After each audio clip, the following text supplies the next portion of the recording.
Welcome to the Cool Things Entrepreneurs Do podcast with your host, Tom Singer. In each episode, we explore the interesting lives of business leaders, entrepreneurs, solopreneurs, and others who have a healthy dose of the entrepreneurial spirit.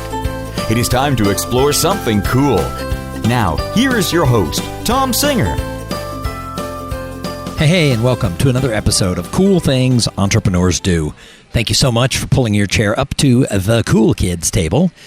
Hey, this is Tom Singer, and I am so honored that I have been the host of this show for 5 years. I have a lot of fun recording this.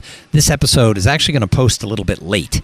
I recorded it yesterday and submitted it to my editor, and he told me today there was no sound.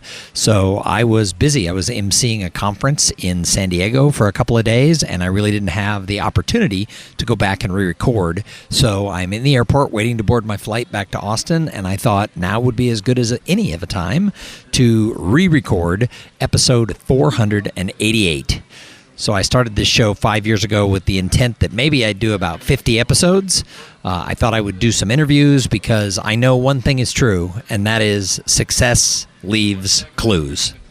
Now, fast forward to 2019, I have done 488 episodes. About 400 of them are interviews because success does leave clues. So if this is your first time listening to this show, make sure you go back into the archives. There are some great episodes that are really going to inspire you if you're an entrepreneur, a solopreneur, a business leader, etc. On Tuesdays now, my episode is simply me talking about something that I've observed, something that's bugging me, something in my own entrepreneurial journey that I think people can learn from. Sometimes these episodes are long, sometimes they're short, because I'm recording this sitting in the corner of the San Diego airport, trying not to look like some sort of a total dork talking into a microphone. I'm probably going to keep this episode really, really short.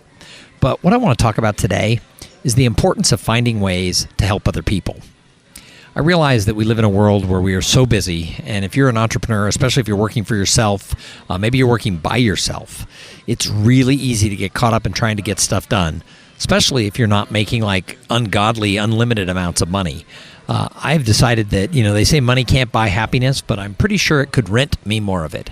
So I've been working for myself for coming up on 10 and a half years, and I wouldn't go back. I wouldn't change anything, but I will tell you, it hasn't always been easy. Sometimes the money's really good. Sometimes it's a little tighter. And this year, I've shared a few times on this show, I had a couple of little bumps in the road. My fall's actually looking pretty good. I've got some really cool things going on. This conference I got to MC in San Diego the last couple of days was an amazing organization. It was about 250 people. They had their clients and other people in their industry there, and it was awesome. And next week I go to Seattle to MC a big, 4,000 person conference. It'll be the third year I've been brought back as a speaker and the master of ceremonies for this association event. So right now I'm in the middle of kind of some good times. But when you work for yourself, sometimes it can get a little hectic and you get very myopic. You get very, I don't know what the word is, you get very just focused on, oh my God, what do I do to take care of myself? And we can forget that we are not alone in this world. And sometimes when I deal with, I don't want to call it depression because I know there's a lot of people out there who deal with a lot worse emotional things than I do. But when I get caught up in sort of just a vortex of sadness that things aren't going my way or I'm not doing things right or for whatever reason, and if you're human, you're always going to have a bad day here and there. One of the things I've learned, one of the fastest ways to help kind of boost yourself out of what you're doing is to be able to go out and do something for somebody else. So I try really hard to make sure that I'm always referring other people in my industry. As a speaker, after I've done a keynote, I'm pretty sure of one thing, and that is that they want to have their event again next year, and they probably do not want the same keynote speaker.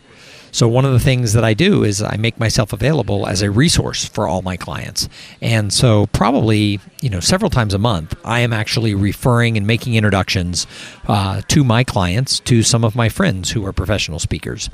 And I'm always trying to find ways to provide value for the people around me. And I'll tell you what, part of the reason I do that is I think it's the right thing to do. But the other reason is that when I help somebody get a deal, I'm not expecting a commission check, But even better than a commission check is the wave of good feelings that come my way, knowing that I did something to help somebody else, because my friends are also struggling to get business. So, I try to go out of my way to make referrals, and I do it for other people. I refer people all the time to Podfly, the sponsor of my podcast. In fact, if you've been listening to this show for a long time, every episode has a commercial that says something like, "Hey, this episode is brought to you by Podfly Productions." Podfly takes the time and the headache out of creating your own podcast. So if you want to start a podcast, one of the hardest things about getting it done is getting all the technical work done and the editing. And that's why you have to work with someone like Podfly. And they have been sponsoring my show now for 4 of the 5 years I've been doing it. But one of the reasons they came to me and wanted to be a sponsor was because I was always referring them business. I think in the first year, I sent them something like a dozen other people who were starting podcasts. And so they came to me and said, why do you do that? Wow. And they offered to strike a deal with me to become the sponsor of the show. So if you want to start a podcast, and I know that some of you do, jump over to podfly.net/coolthings and check out the offer that they have for the listeners of this show. But it goes beyond just referring people. The real way to help yourself out of a funk, or to just get yourself kind of to clear the cobwebs from your head, one of the great things that you can do is you can go out of your way to get involved with some sort of an organization that helps other people. There are so many civic and charity groups and religious groups who are out there doing things that are really helping other people. And I've gotten really focused on wanting to find something. So I don't think that right now I'm involved directly with a charity. So if you're listening to this, this is as much an advice show as a plea if somebody has an idea of some way I can get involved on a more regular basis. Maybe it's in Austin, maybe it's farther, but I'm really looking for ways to making being that giver really sort of forefront, that I'm working on some sort of a project that's helping other people.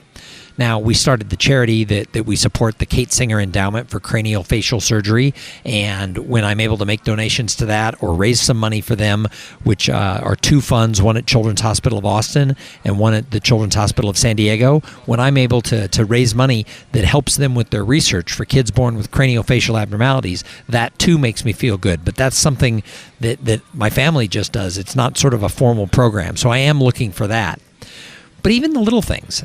I used to not give money to homeless people when I would drive by them or walk past them on the street. And I always thought, well, we have social services that take care of people like that.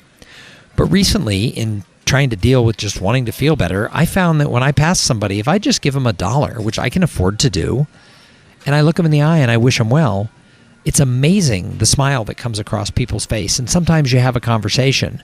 So today I was walking through San Diego, and I passed somebody and he asked if I could help him out. My first thought was no. And then I remembered, heck, I tried to record and I'm going to re-record this episode about helping people. And I reached into my wallet and I pulled out a $1 bill. And I said, I hope this helps. And the person smiled and he said, thank you so much. And my day lit up like a Christmas tree. So I was reminded that when we do little things, it doesn't have to be a lot of time. It doesn't have to be a lot of money. When you do little things that help other people, it comes back around to help you. So here's my challenge. If you're listening to this, because this is going to be a short episode, here's my challenge. When's the last time you found a way to do something for somebody? Maybe it's buying a sandwich for that homeless person who's sitting outside of your sandwich shop. Maybe it's giving $1 to the person on the side of the road. Maybe it's raising money for some local charity that does good for a cause that you care deeply about.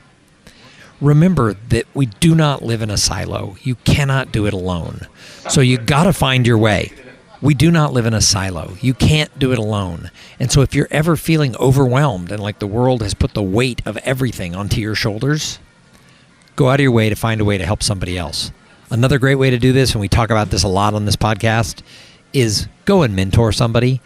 Some of the greatest joys I've had in the last couple of years has been being a mentor to Nick and Jake. I talk about them all the time. I know they listen to this show, and I will tell you what, they always say I do a lot for them. But when I'm able to help them, when they ask me for some advice and I give it to them and it's good advice and they call and say thank you, that makes my whole day that much better.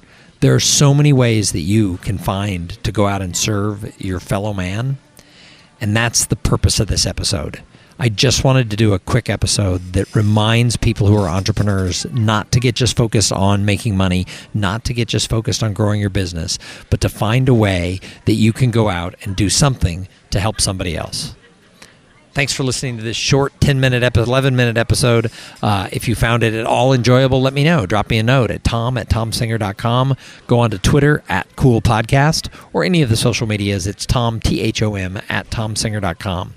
Now, make sure you turn into the next episode, number 489. It's an interview with Maura Thomas. And Maura is an author. She's a speaker. She is a trainer on attention management.